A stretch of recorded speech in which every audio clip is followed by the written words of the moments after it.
1998, a remote but beautiful location high on the moors above Swaledale. This small barn was bought by our friends Janice and Frank. Being country lovers, they could see the development potential of this barn, and that purchase changed their lives. Over the following years, all our friends have enjoyed some wonderful times up at the barn, and Janice, always full of enthusiasm, has enjoyed sharing with us the development of their wildlife garden.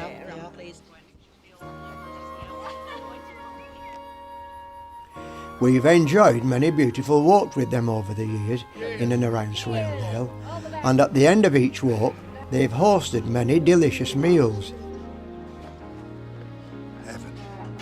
These get-togethers will always bring back happy memories of those visits.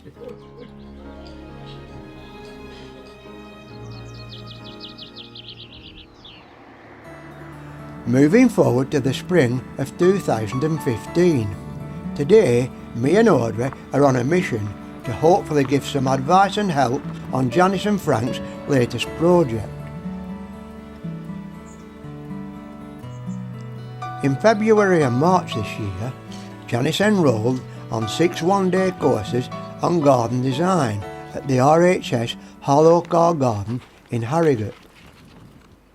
With all the knowledge she gained, we're here to help and reassure Frank and Janice on their new project, the pond, which has been a dream of Janice's for several years. I'm by no means an expert, but having built a few ponds in our own garden, a few of the pitfalls that I encountered can be avoided. I'm thinking about a little pathway through these wildflowers down towards the beach area, but I don't want it to be too near to my orchids, because look at my orchids here. They've doubled in size this year. I'm really pleased with these. I'm hoping if it's like last year they'll be up here in no time at all, and next to these dusky cranebills. These are lovely.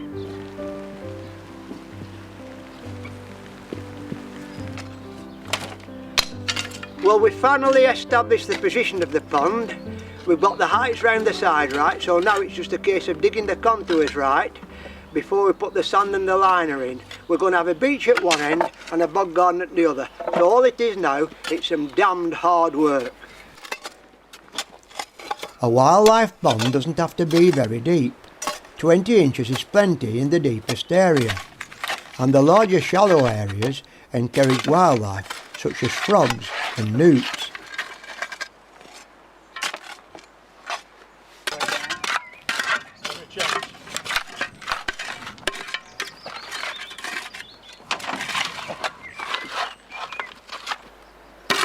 Right, this is the final bit, I hope, before tomorrow, and then with Davy's guidance we'll do the final tweaking. Or Frank will do the final tweaking. Well, we all worked hard yesterday on this project, and after sleeping on it and weighing up the pond shape this morning, we decided we just wanted a little bit more depth. So another couple of hours now, and I think we've got the final contours.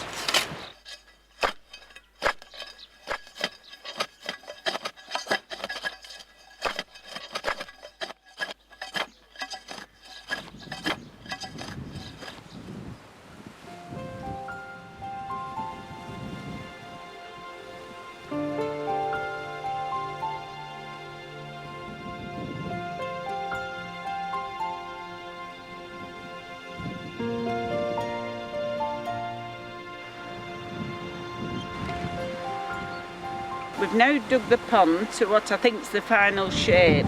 The yellow lines are where the water level's going to be, and I'm hoping it'll now blend into the wildflowers in our garden.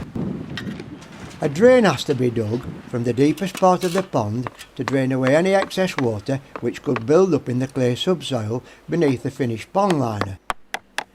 The drain entrance has to be partially capped to prevent the subsoil entering the drain.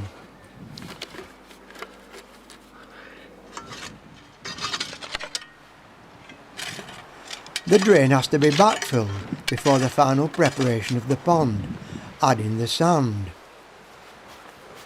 This layer of sand is very important. It has to be spread over the contours of the pond to prevent any small stones damaging the pond liner.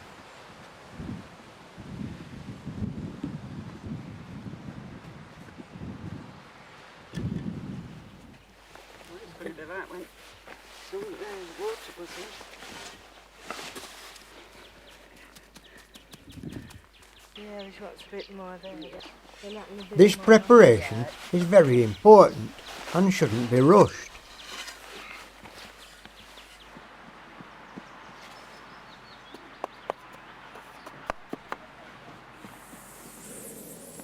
The sand is kept damp to keep it firm before the final critical stage, positioning the butyl rubber pond liner. Am I alright walking on it? Yeah, you walk on it, yeah. And then we pull this... God, it's massive.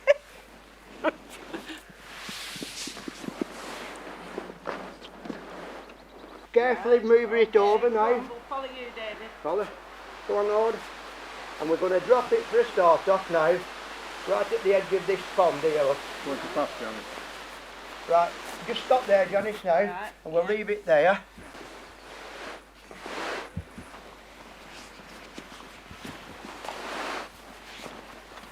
How much overlap have we Yeah, got not there, too, eh? yeah, I thought that would be enough, really. It is very important to remove as many creases in the liner as possible, and by removing our boots we prevent any damage to the liner at this final stage. If you can pull that, Johnny, a right little bit there.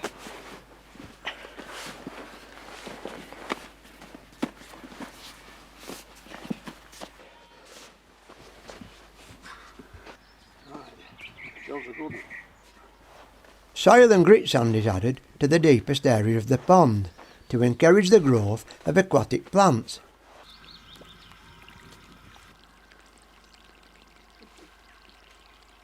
This is it, Frank, at long last. Last 10 years we've been waiting for this moment. My goodness. So, another hour or so and it should look pretty good.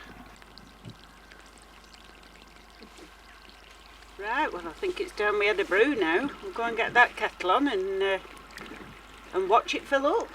Eh? Yeah. Watch, see which insects come first.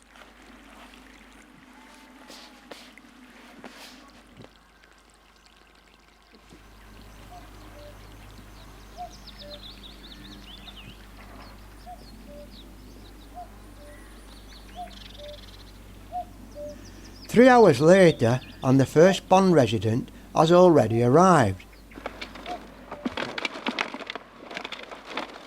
The subsoil is sieved to prevent any sharp stones cutting the pond liner. In this area, the bog garden.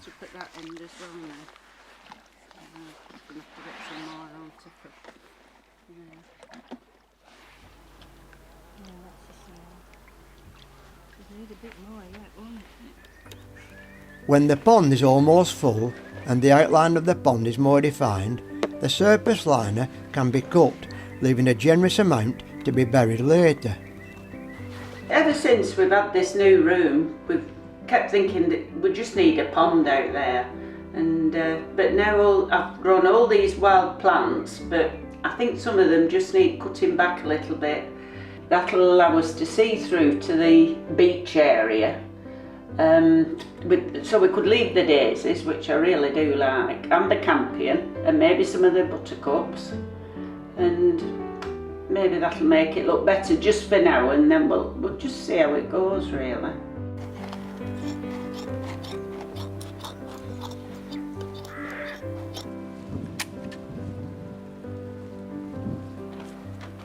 When we're absolutely satisfied with the outline of the pond, the surplus liner is covered with turf down to the water's edge.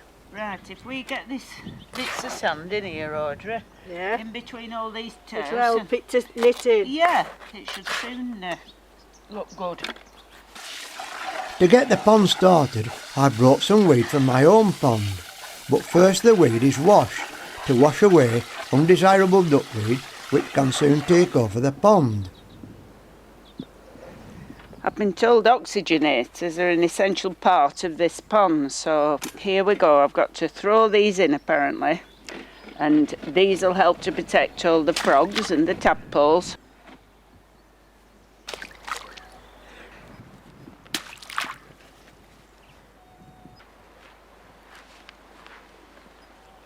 Along one side of the pond, the ground is higher, so rocks are placed on the liner where it blends into the grassy slope. Well, it's been a good 3 days. We've got plenty to show for what we've done. Just need a few more plants, a few more pebbles, the right size of pebbles. Oh, it's looking really good. I'm really pleased with it. But I'm looking forward to next year when all these plants will have matured and perhaps a few frogs about. Yeah, it's lovely. Really pleased with it.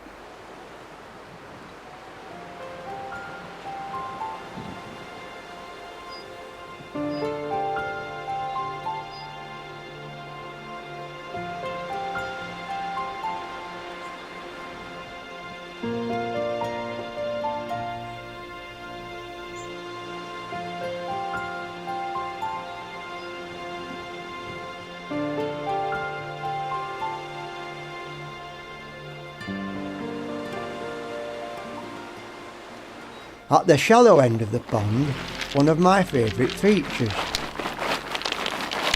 We've really finished this beach now, and then we should be almost finished with this part. The idea now is to try and grade all these stones and make the beach look natural.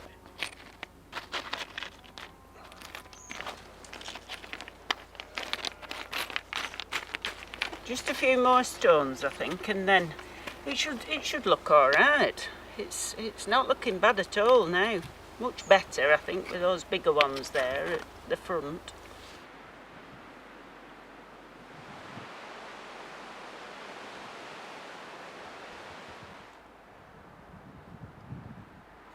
I'm putting this plant in the bog garden.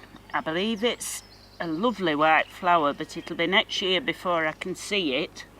But and it possibly will flop over a little bit before then. But I believe it's very nice.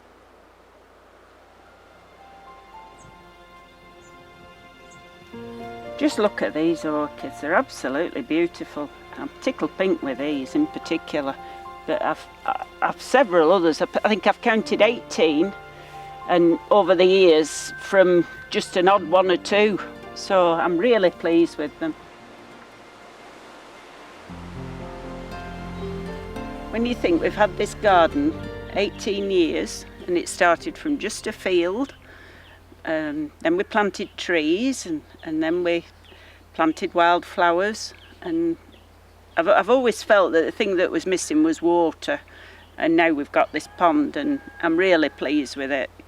And I think perhaps in another 12 months' time, when all the flowers mature around it, it'll just be perfect, especially on a lovely day like this.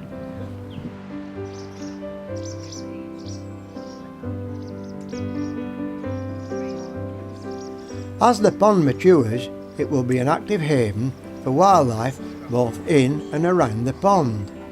And Janice and Frank have played just a small part in reintroducing this declining wildlife into an already beautiful wildlife haven.